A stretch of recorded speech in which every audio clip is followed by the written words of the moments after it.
Revista Espírita. Segundo ano, 1859. Jornal de Estudos Psicológicos. Publicada sob a direção de Allan Kardec.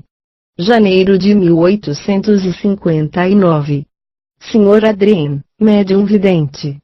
Segundo artigo. Desde a publicação de nosso artigo sobre o Sr. Adrien, médium vidente, nos foram comunicados um grande número de fatos que confirmam, em nossa opinião, que essa faculdade, do mesmo modo que todas as outras faculdades mediúnicas, é mais comum que se pensa. Já a havíamos observado em uma multidão de casos particulares e, sobretudo, no estado sonambúlico. O fenômeno das aparições é hoje um fato adquirido, e pode-se dizer frequente, sem falar dos numerosos exemplos que nos oferecem a história profana e as escrituras sagradas. Muitos nos foram narrados que são pessoais aqueles que os têm, mas esses fatos são, quase sempre, fortuitos e acidentais. Não tínhamos ainda visto ninguém no qual essa faculdade, de alguma sorte, fosse o estado normal.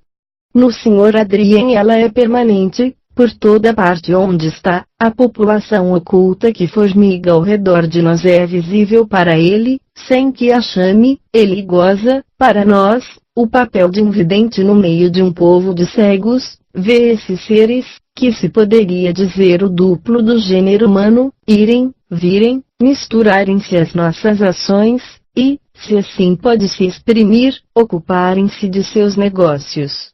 Os incrédulos dirão que é uma alueinação, palavra sacramental pela qual pretendem explicar o que não se compreende.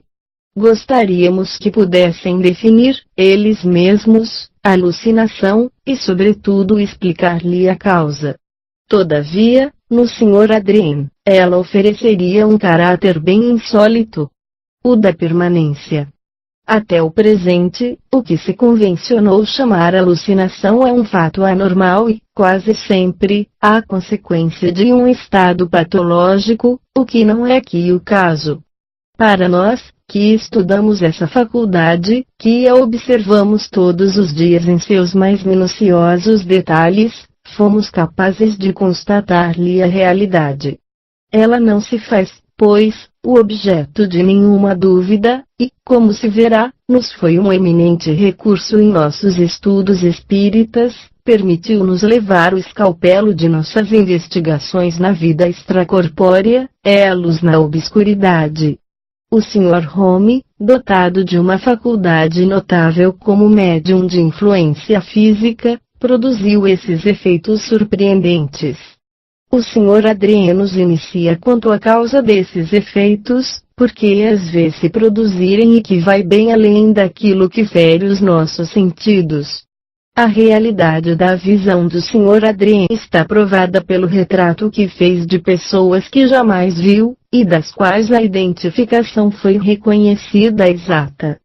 Seguramente, quando descreve com uma minúcia rigorosa até os menores traços de um parente ou de um amigo, que se evoca por seu intermédio, se está certo de que ele vê, porque não pode tomar a coisa em sua imaginação, mas há pessoas nas quais é uma deliberação rejeitar mesmo a evidência, e o que há de bizarro, é que para refutar o que não querem admitir, explicam-no por causas mais difíceis ainda que aquelas que se lhes dão.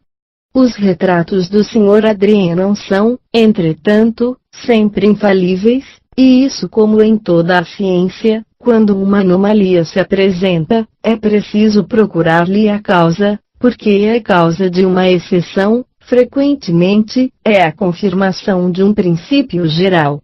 Para compreender esse fato, é preciso não perder de vista o que já dissemos sobre a forma aparente dos espíritos. Essa forma prende-se ao perispírito, cuja natureza, essencialmente flexível, se presta a todas as modificações que apraz ao espírito lhe dar. Deixando o envoltório material, o espírito leva consigo seu envoltório etéreo, que constitui uma outra espécie de corpo. Em seu estado normal, esse corpo tem uma forma humana, mas que não é calcada traço por traço sobre aquela que deixou, sobretudo, quando essa deixou desde há um certo tempo. Nos primeiros instantes que seguem a morte, e durante todo o tempo em que ainda existe laço entre as duas existências, a semelhança é maior, mas essa semelhança se apaga à medida que o desligamento se opera e que o espírito torna-se mais estranho ao seu último envoltório. Todavia, pode sempre retomar essa primeira aparência, seja pela figura, seja pela roupa, quando julga útil para se fazer reconhecer, mas, em geral, não é senão em consequência de um esforço muito grande de vontade. Não há, pois, nada de espantoso que, em certos casos, a semelhança peque por alguns detalhes, bastam os traços principais. No médium, essa investigação não se faz sem um certo esforço que se toma penoso quando é muito repetido. Suas visões comuns não lhe custam nenhuma fadiga, porque não se liga senão às generalidades. Ocorre o mesmo conosco quando vemos uma multidão, não vemos tudo, todos os indivíduos se destacam aos nossos olhos com seus traços distintivos, sem que nenhum desses traços nos fira bastante para podê-los descrever. Para precisá-los é preciso concentrar nossa atenção sobre os detalhes íntimos que queremos analisar, com esta diferença que, nas circunstâncias ordinárias, a visão atua sobre uma forma material invariável, ao passo que na visão ela repousa sobre uma forma essencialmente móvel que um simples efeito da vontade pode modificar. Saibamos, pois, tomar as coisas pelo que elas são, consideremo-las em si mesmas em razão de suas propriedades.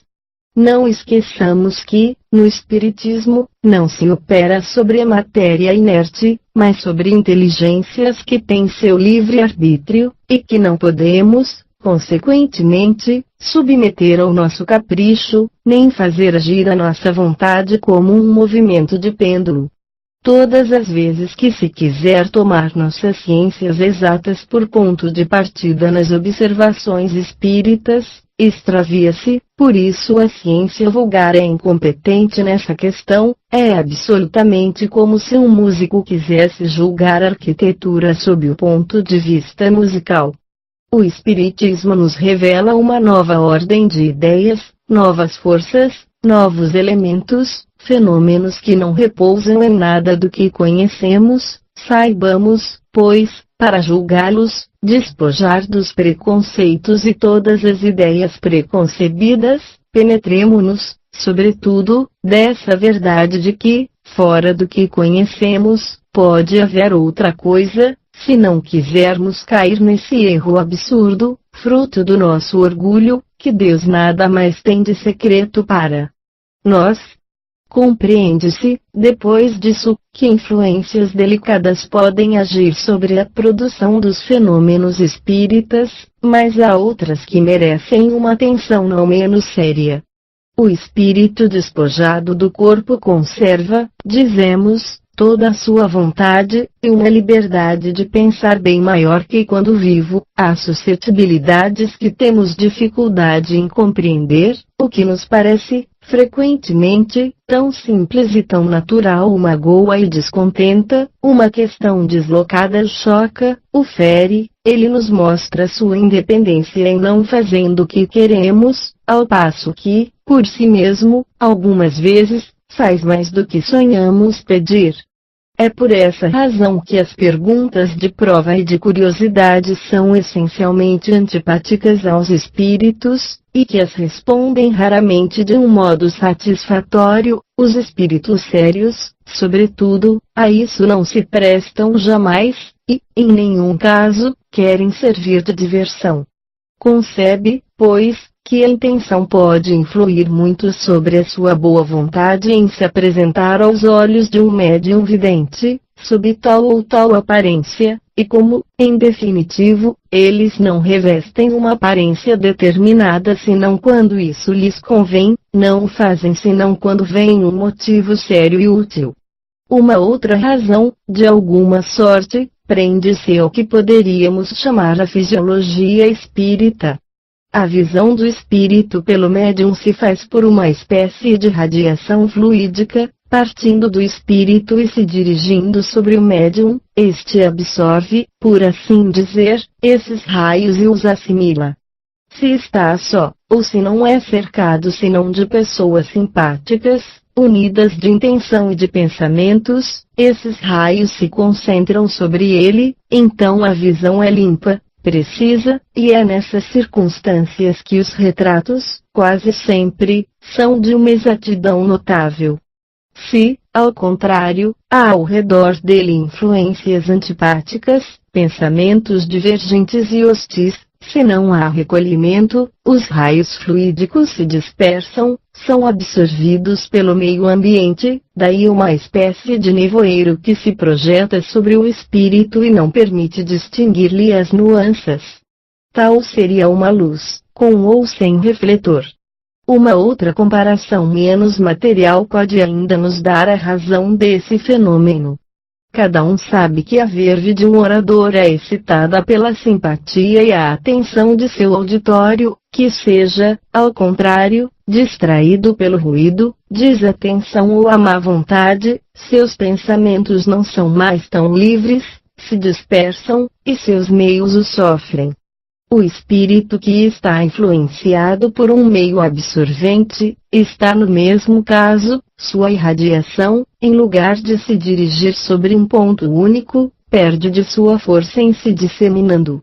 Às considerações que precedem, devemos acrescentar-lhes uma cuja importância será facilmente compreendida por todos aqueles que conhecem a marcha dos fenômenos espíritas. Sabe-se que várias causas podem impedir, a um espírito, de vir ao nosso chamado no momento em que nós o evocamos, pode estar reencarnado ou ocupado em outra parte. Ora, entre os espíritos que se apresentam quase sempre simultaneamente, o médium deve distinguir aquele que se chama, e se não estiver ali, pode tomar, por ele, um outro espírito igualmente simpático à pessoa que evoca. Ele descreve o espírito que vê sem poder sempre afirmar que é antes tal ou tal, mas se o espírito que se apresenta é sério, não enganará sobre sua identidade. Interrogado para esse efeito, ele pode explicar a causa do engano, e dizer o que é. Um meio pouco propício prejudica ainda por uma outra causa. Cada indivíduo tem, por acompanhantes, espíritos que simpatizam com seus defeitos e suas qualidades. Esses espíritos são bons ou maus segundo os indivíduos. Quanto mais haja pessoas reunidas, maior será a variedade entre elas, e haverá mais chances de aí se encontrarem antipáticos.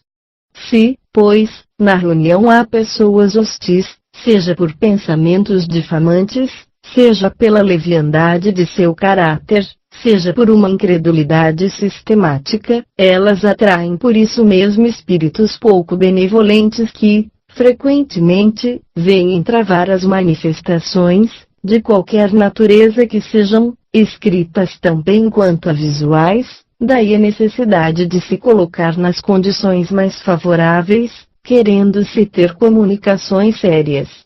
Quem quer o fim quer os meios. As manifestações espíritas não são dessas coisas das quais seja permitido brincar impunemente.